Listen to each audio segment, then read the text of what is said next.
Hey there my lovelies, and welcome to my BookTube channel, The Sassy Library Fox. My name is V, and today I'm finally going for my June wrap-up video, and I'm a little bit late to the party. It's already the beginning of July, but I've been quite busy in June, and well, I didn't have the time to record a video.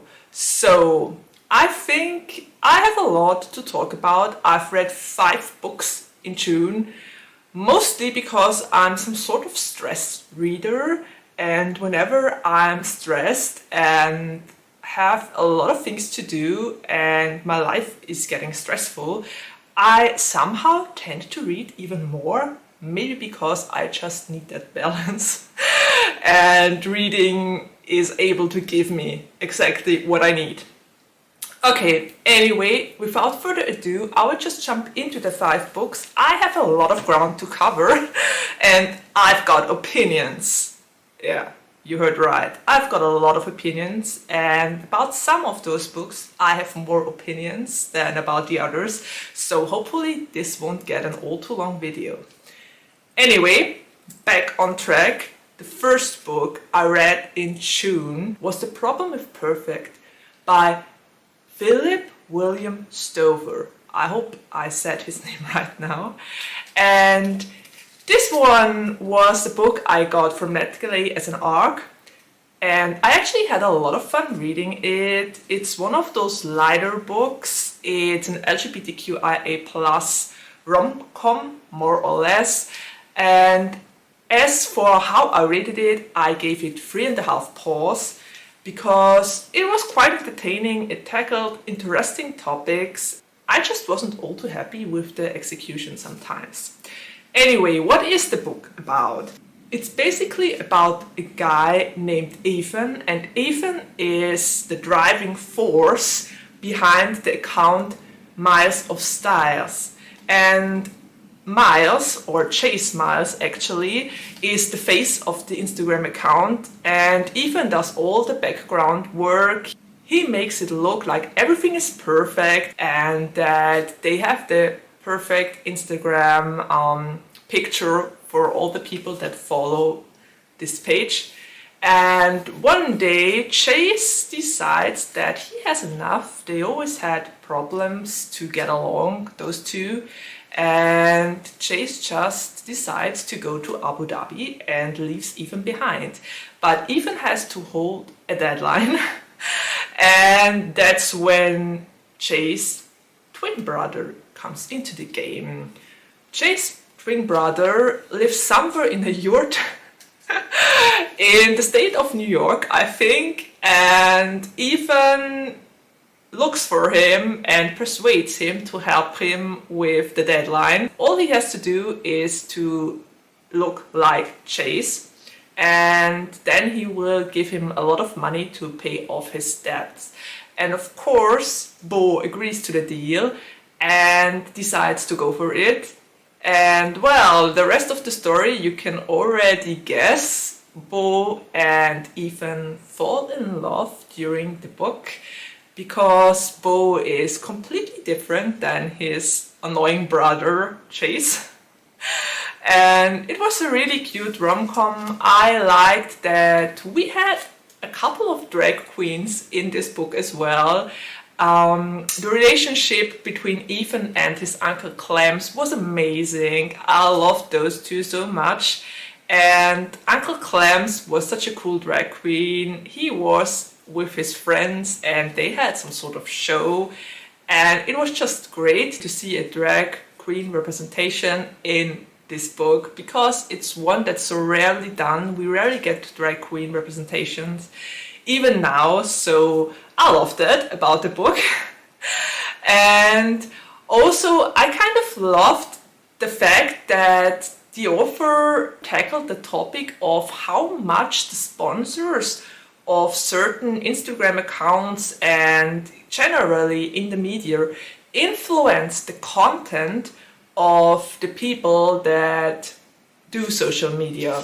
So I loved that this topic was discussed and that it got some attention, because I think a lot of sponsors can influence a lot of the content creators create, because if they decide to take their money and go somewhere else, you won't be able to run that Instagram account anymore. So I like that this topic was tackled. What I didn't like was that the ending was rather abrupt. We had this entire build up and I just wanted more at the ending. I don't know, there were so many questions that were still open, which I would have loved to see resolved. But as it is often the case with contemporary books, there's a sudden and abrupt ending. They drive into the sunset and then you are left to imagine the rest. So I didn't like that, which kind of got the rating a little bit down. But aside of that, I really enjoyed this book. It was a light read, it was a nice read, it was something for in between. And yeah, also tackled a little bit of more serious topics, but it wasn't all too serious. So 3.5 paws it got from me. Okay, the second book I read in June and which I absolutely adored and loved, and which I would throw at people just like I do with Felix Ever After, is Cemetery Boys by Aiden Thomas. And Cemetery Boys was amazing. It was really, really so good. I think I would give this 5 paws or at least 4.5, because this book was so, I don't know, it was exactly what I needed at the right time and I just loved it. As for what it is about, it's basically about a transgender boy named Yadriel, and Yadriel is a brujo, and in his family they deal with ghosts and send them into the afterlife if they can't let go. And the female counterparts of the family have some healing abilities.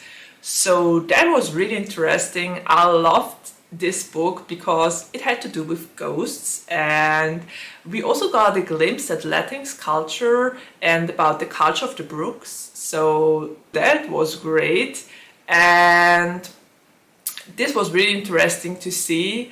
But also the story was really nice. I loved the trans representation. I loved that Yadriel's binder was always a thing in this book. Even when it rained, it was mentioned that it got wet and that it was sticky. And I know that sounds weird, but I just love that, because this is reality for a lot of transgender, gender fluid and non-binary people. They wear binders and they are not always comfortable to wear, or most of the time they actually aren't. So I loved to see this represented during the entire book. And also the things Yadriel had to deal with, the transphobia, the dead naming of his father. There were a lot of serious topics that were tackled as well, and they were done so well and in a sensible manner, so this was great. But also the story itself, because wow, I just love Yadriel and Julian. And just to mention it here, the plot is basically about the fact that Yadriel wants to become a brujo, and he can only do that if he summons a ghost and manages to help it along into the afterlife. So he gets a knife, a special knife of course, and wants to go through with the tradition of becoming a real brujo. But the problem is he summons the ghost of Julian Diaz and not the ghost of his cousin, which disappeared and obviously died, but no one found him yet. So now he's stuck with Julian and needs to get him into the afterlife, but Julian wants to make sure his friends are safe, and therefore he decides to stick around. And I just loved this so much. Julian was really such a precious cinnamon roll. The friendships were amazing. I loved the friendships in this one. I loved how the romance came from Julian and Yadriel to Jules and Yats. I don't know, it was so cute, it was so adorable. I absolutely loved Julian with all his little quirks and mistakes he made, from saying some sayings wrong, until, I don't know, saying some wrong words. It was just, Julian was such an endearing character, and I really liked Yadriel, and those two worked so well together. And as for how this story ends, if one of them is a ghost, I won't spoil anything. You gotta read that book for yourself. But I can tell you, you won't be disappointed. It's a great ending, and a good ending for this story. Okay, I think I said enough about Cemetery Boys. Let's just head to the next book I read in June. And it's Wilder Girls by Rory Power. And this book, I don't know how I feel about this book actually. I absolutely love the stunning cover. You can see it up here. It's wow, I've never seen a cover as beautiful as this one. Or, well, I did, but it's definitely among the most beautiful covers I've ever seen. And that's for a horror book, which is quite interesting. So I think I will just tell you what the book is about and then say what worked and what didn't work. I think I might give this 3 paws because as much as I loved the mystery while I read the book, the ending didn't quite work for me, so yeah.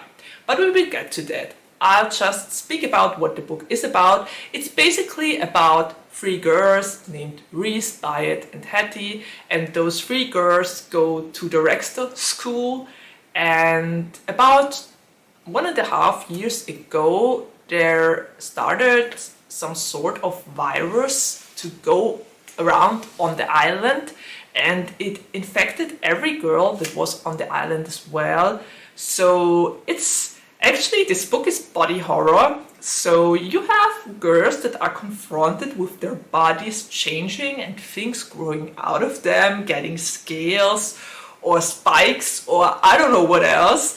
If you are squeamish and if you don't like descriptions like that, this book is not for you. I can tell you that already.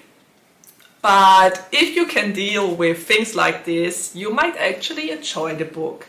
I did, because at first we get a little bit of a glimpse about the life on the island after people deserted it and left it to the girls.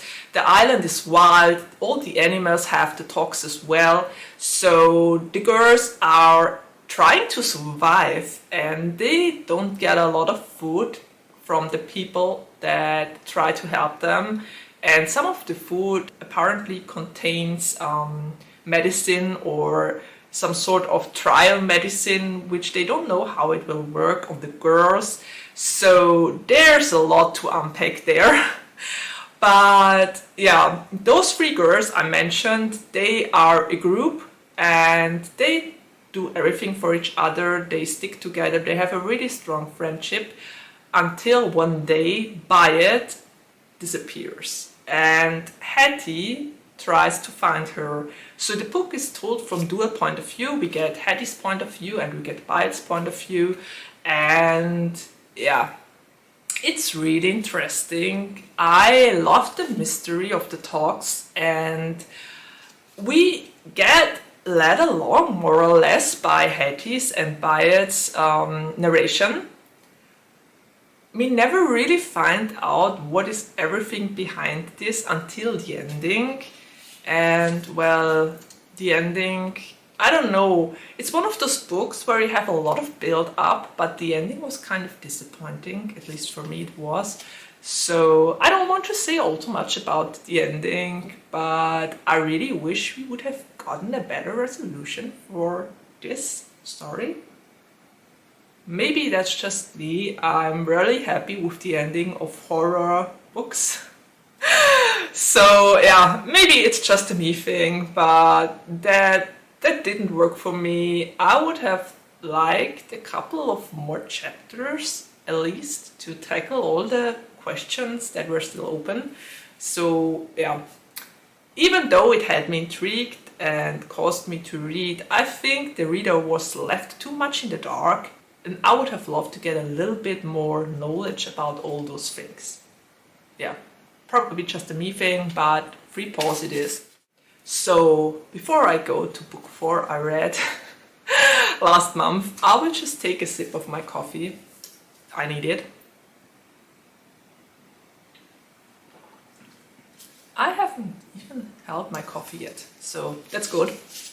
Okay, and the fourth book I read in June is actually a book that had quite interesting reviews, and it's Stay Gold by Tobly McSmith. And the interesting thing is about this book, I read a couple of reviews before I started reading it, and a lot of the people that read the book said that it's not good, that you shouldn't read it if you are a transgender person or like transgender representation in your books.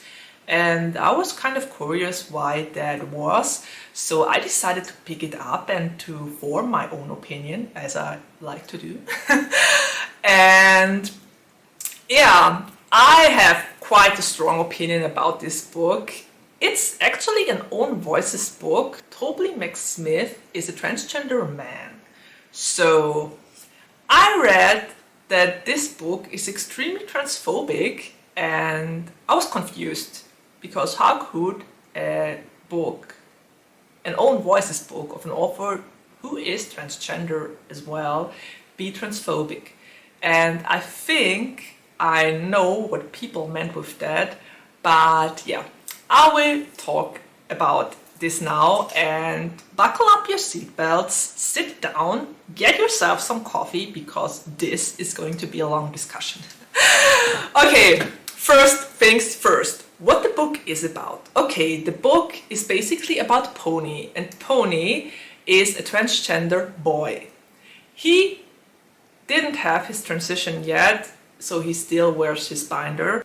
And after an incident at his old school, he decided to go stealth in his new school. So he starts over at a completely new school, and he starts over as a boy. So far to the plot.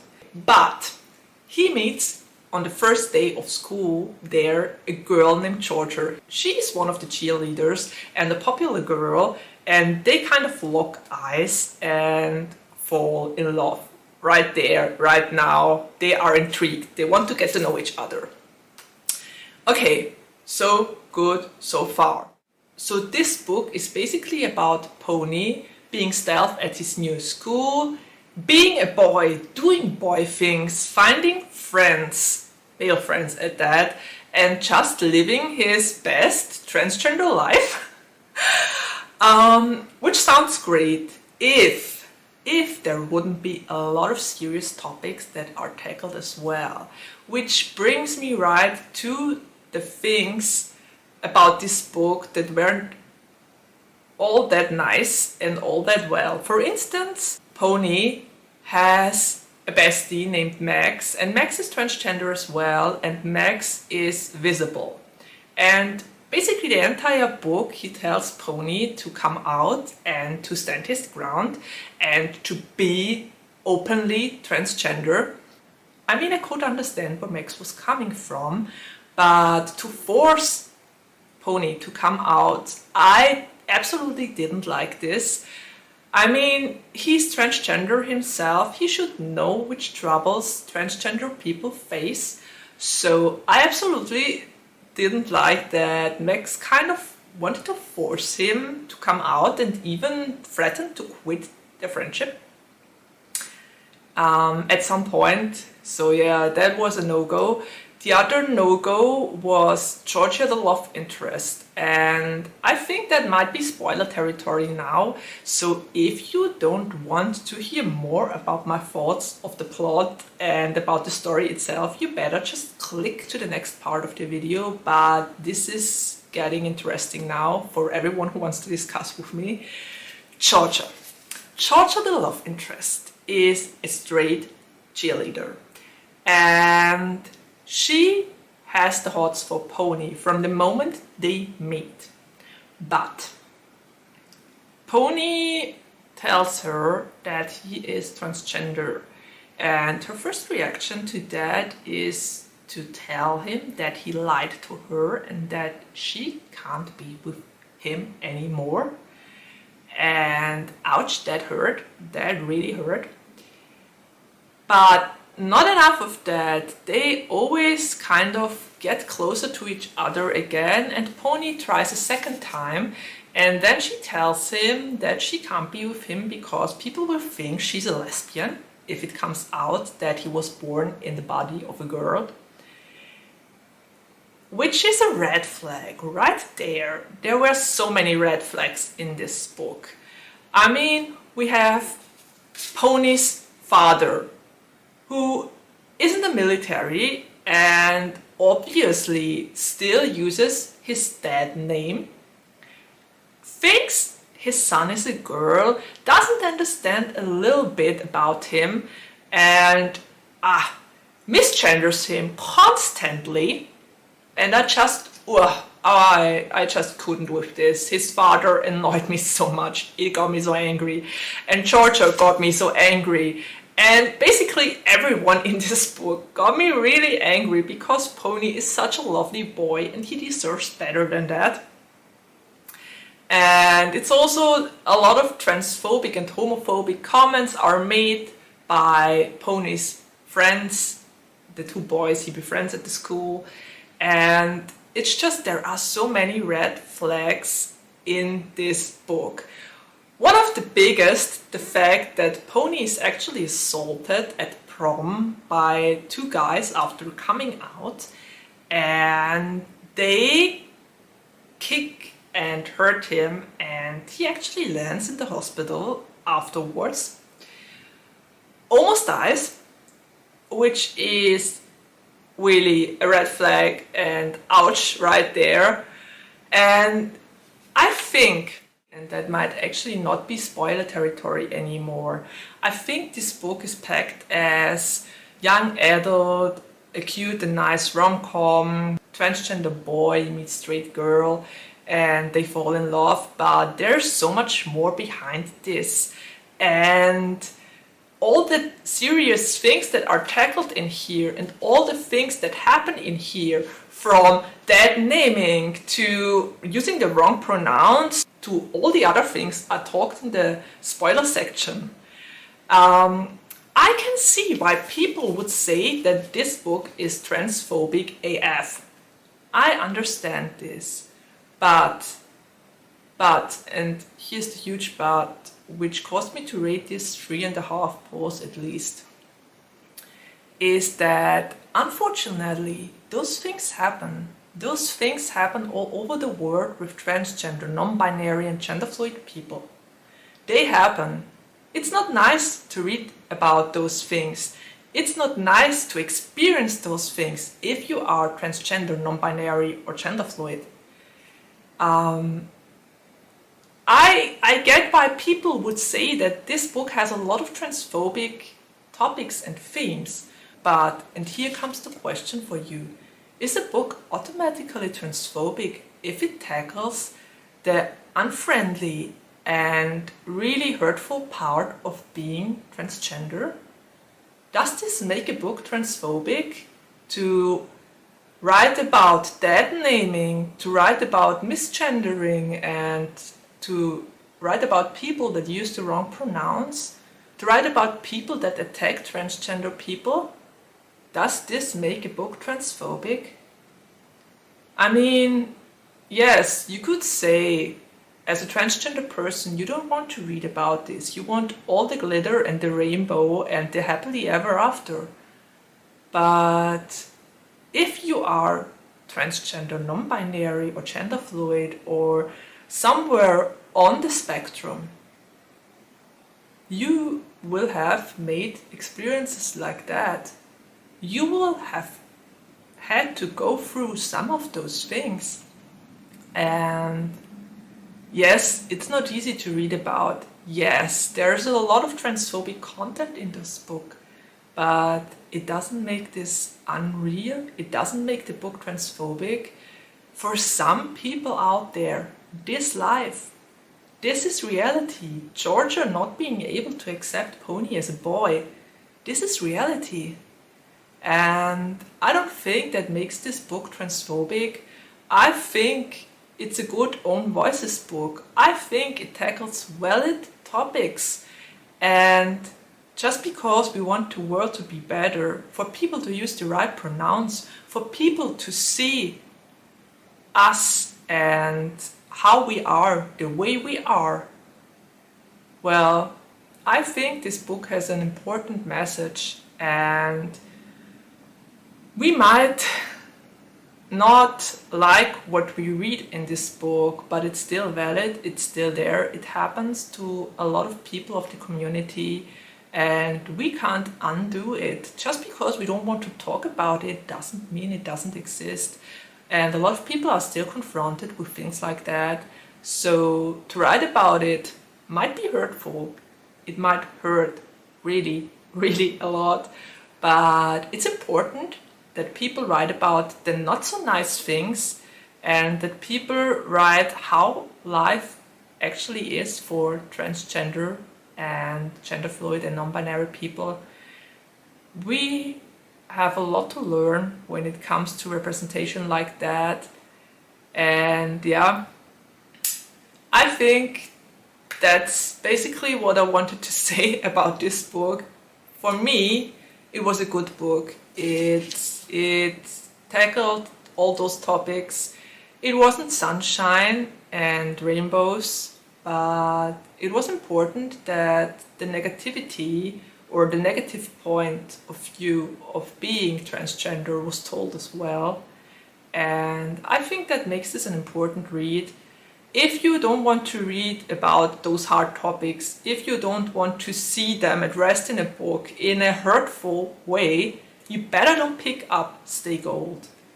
But if you think that it's an important message to convey to readers, to read about the not so nice things transgender people, non-binary people, gender fluid people, bigender people, whatever, have to go through, then you should definitely give this book a try.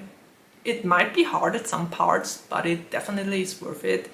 I think I will rate it 3.5 paws, and yeah.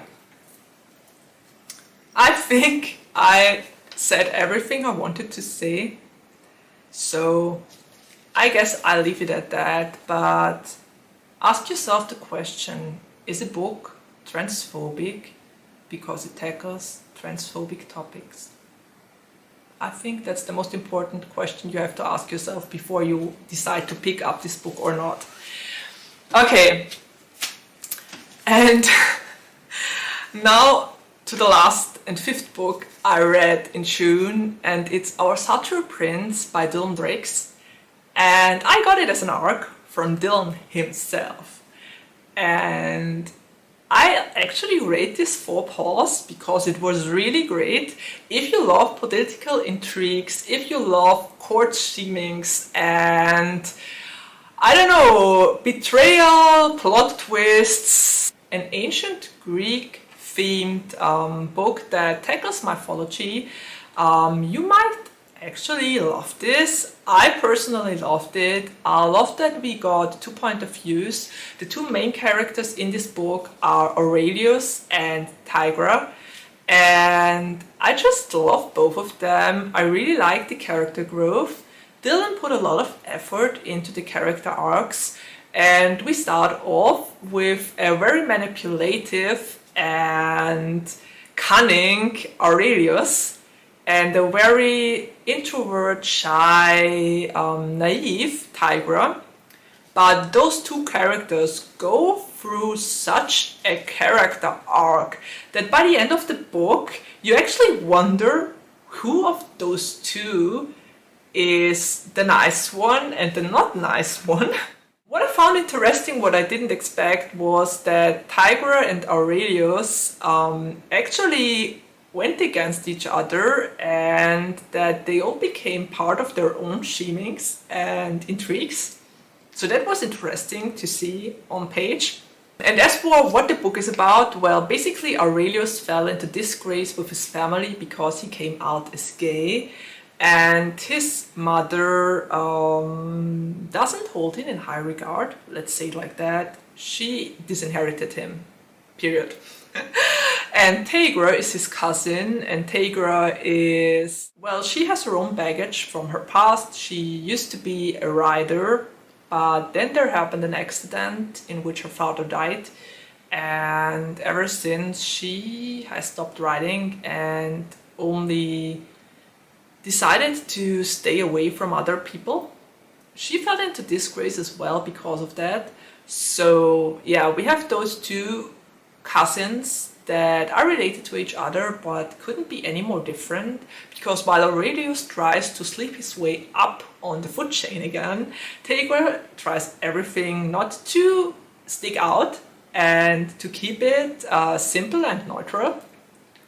But then those two are given a mission to seduce, or better, Aurelius is given the mission from his mother to seduce Prince Calix of Adora.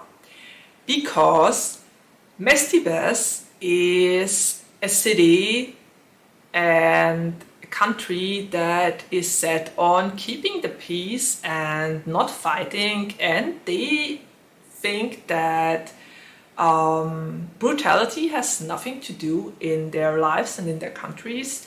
So yeah, they wouldn't defend themselves even if they were attacked, so they will have to make a deal with a country that would defend them, which is Adora. So Aurelius sets out to seduce Prince Calix, and Tobly is his friend attachment. She is sent there with a position as well, and I really liked all the intrigues in this book. The plot twists at the ending had me gasping. I didn't expect them. I was so on the wrong track with some of those things. I never saw them coming. So kudos to Dylan for this, for surprising me. And it's really hard to surprise me, so yeah, that was great. Of course, the character I loved the most was Aurelius himself. Aurelius was just the kind of guy I love, morally grey, completely manipulative and cunning. So I loved it, but he has a good heart, and I honestly didn't expect to get so invested in the characters. I felt with them, I cried with them, I was sorry for them. Yeah, it was a great book. I don't want to tell all too much about it because I might spoil things then, and I don't want to spoil this experience for you. I personally can't wait for book 2 because the ending of book 1, whoa, I'm glad to hear Dylan is already working on the second book, because I need to read that ASAP. I'm so invested in the characters now. I so want to know where it goes. And as for the MM and FF plot, I think we got a lot of, or not a lot of, I mean, it could have been even more spicy, personally, for me. We definitely got the MM aspect of the story, the sexy MM aspect. We didn't get a lot of the FF story that was promised, but I think this is going to happen in book 2, so that's okay with me. Dylan is one for the slow build and for slowly building up the world and the characters and the character arcs, and I personally love this about the book, so I'm curious about the next book. I can't wait to read it. Dylan, if you need better readers, come for me. I have grabby hands.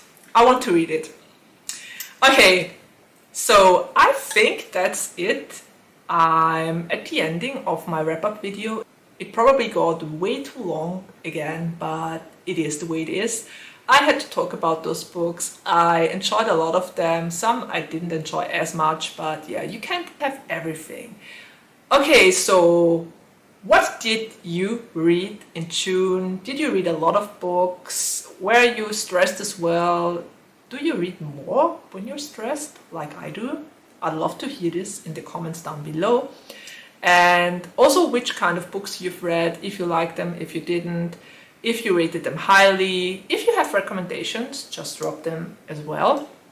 And well, I guess I'm already at the ending of my video now, and there's nothing left to say except of take care, stay healthy and safe, and see you around the next time.